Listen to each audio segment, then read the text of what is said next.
Hello, I'm Nathan Kershaw and welcome back to Nathan's Garage. It's been a little while, so thank you for your patience and thank you for coming back. Where are we? As you can see, this used to be taken up by a Crown Vic based frame, which is all gone. I decided I had too many things on, which a few of you had said I did. So chopped that up, got rid of it, made a little bit of money on it. So that is book-ended on that one. So pull the XR back in. Now originally I wanted the XR to be a bit more track based, but now I've changed my mind and I want it a bit more daily based. So that brings me to budget and what's already on.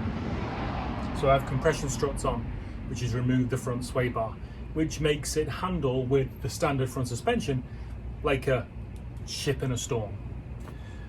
Not good. Now, coilovers can take up, obviously that role. I would like to do this car properly. I may go down the Jetta route eventually, but I'd like to use genuine Sierra Merca stuff. So I'm going to keep the front suspension standard for now, and got some polys from MC2. I'm going to put the sway bar back on, put the compression struts back into stock, so at least I've got a bit more of a dailyable car in the short term. Got some longer front studs from Moser because the ARP ones seem to have gone crazy expensive for some unknown reason. So that's the front end. I actually have some Profane sway bar bushes. It's more difficult to get bushes for the 26mm standard front bar on an XR / Ford Sierra XR4i. So Profane do this kind of like just modular 26mm poly bush, and the holes are in the right place. Got to do a little bit of a modification to the actual bracket itself to fit on the XR, but it means I don't have to modify the car. That's the route I chose because I happen to have them. Russ at Rapido actually stocks the polys for the 26mm that fit in the standard bracket for the XR. So these brackets will be saved, and I'm quite sure at some point in the future I'll be swapping over to Russ's front polys.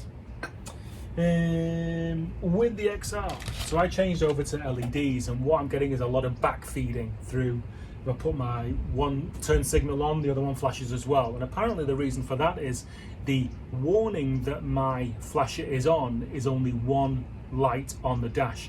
I don't have a separate right and a separate left, and apparently that's the issue, and I have to use diodes behind the dash. So that's going to be a big learning thing for me because I didn't even know what a diode did until I got them, and I do, but it's still going to be a learning thing for me. Back end, I have a polydiff mount, got that off Bart, off the forums / Facebook. Used, awesome guy, awesome. Then we've got some rear poly beam mounts, which, oh my god, once you get this car to handle, it's a dream. It's a dream to drive as it is now, but once you get into handle, oh my god, amazing. I don't think any car has ever put a smile on my face like one of these that handles well. I had a 3 Series, a 325, a 93-ish one. That was good. And I'd say handle better, but I don't know.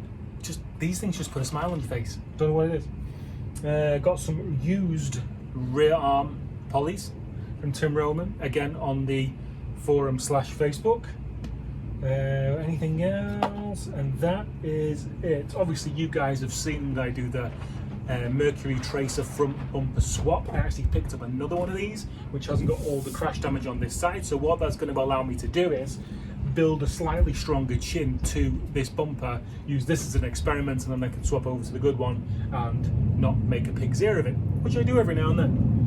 You guys know the water routing change that I do. That's all done, and as it was, Volvo 850 front radiator. And right now, I changed over the radiator cap the other day because it was 2 seconds.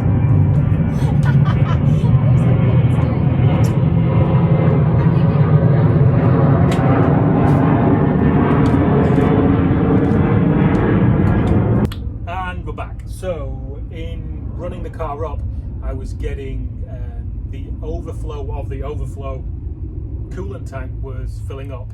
So I took a gamble and put a new radiator cap on it, and it seems to be holding the pressure and it seems to be fine. The aftermarket gauge I bought, I can't get to read what I think the temperature is, because the car seems to be happy. The heater gauge is pegged on the dash. Usually these guys run low. This one runs high. I don't know why. But the radiator fan is cutting in and out when it should. So it seems happy. When I did the head gasket, I didn't change the cam bearings, and I used a very strong detergent to clean the head, and I think it like took some surface off the cam bearings, and there's a slight knock. It may be the bottom end, I don't know, but I think it's the cam bearings somehow, or I'm just listening way too hard for any kind of noise, and it's how 2.3s are. But there's something when it gets really hot, there's something. I think that's it. So let's get on. First job is the front sway bar. So those are the outer front control arm and the sway bar to body pulleys. They will be going on with the front extended studs, because I've only got about 3-4 threads holding these wheels on, because they have a thicker base to them. Okay, let's get on. You know what, while we are here, let's do a bit of a full garage update. The Mutt is going to be back in action soon. I think I have created something in my mind to want to work on it again, and it's a fairly big change, so that is going to be happening relatively soon. And I have Buzz Looseray as the daily, and the Volvo that Volvo Yoda and I put together out of parts, basically.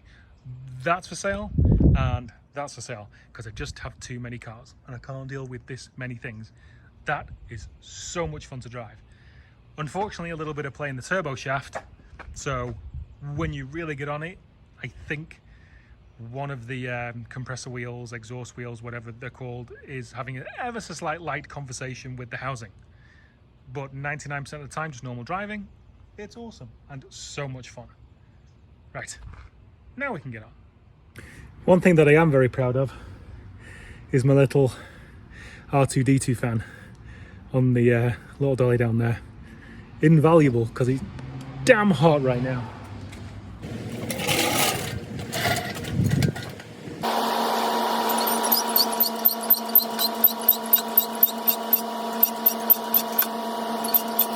Right here, if you couldn't already tell, is the hub off the car. Normal studs, longer studs. So when it's off the car, it definitely makes life a little bit easier to get them out. Give me a second.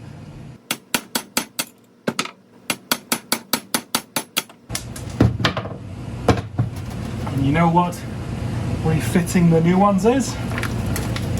Yes, the reversal of what you just did.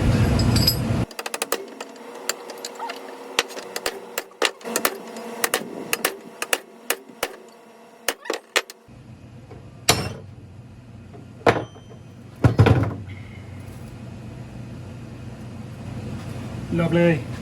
There we go. Done. Back on the car. There we go.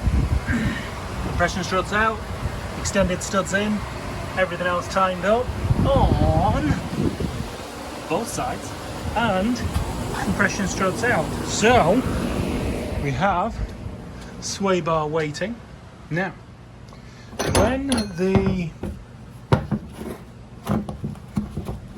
the XR bushes fit in the bracket, there's a divot in the actual car that sits into. Now, with the Profane being a bit amateurthane, they don't have that divot extension right there. Thus, we'll back it with a piece of metal. There is just a template of that. Those holes are the template, and then that is going to sit on like that.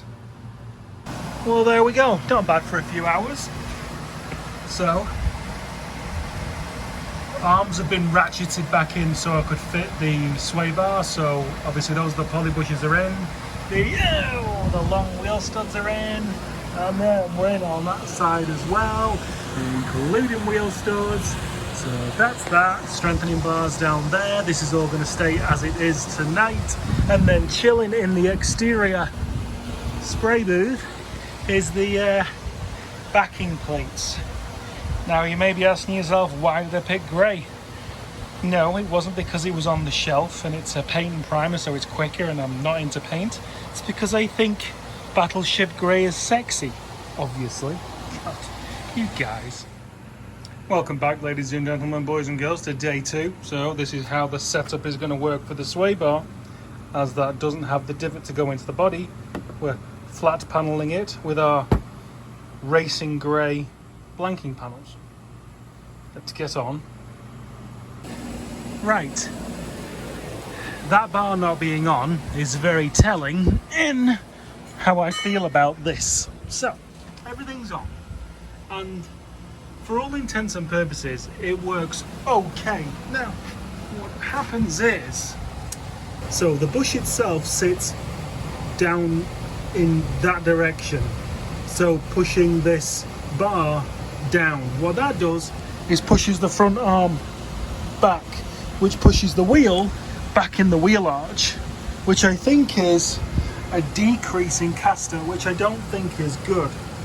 And for some unknown reason, that bar that you saw before should go from that bolt to that bolt down there, but it doesn't fit right now with the positioning of these, so I don't like it. So what I think I'm going to be doing in a few minutes is messaging Russ at Rapido and getting some poly bushes for a 26mm bar. This experiment, it's fine, but I don't like it. Since I last spoke to you guys, I have been on a little bit of a selling spree, shall we say. Don't worry, the good bits are safe. But Buzz Loose rear, gone. The manual V70 wagon, gone. So, I hear you screaming at the screen, what's going to be your daily then? Nice and reliable, huh? So today we are going to make it a little bit more roadworthy. We're waiting for amazing parts to arrive. I'm so excited about this. If you've been on Facebook Nathan's Garage or Facebook Merca Club of America, you will know what I'm talking about. She'll be here very soon via DHL from London, England. Can't wait. And on that super smashing lovely note, I shall leave it here for this episode. Thank you so much for watching. Thank you for supporting the channel, and see you soon.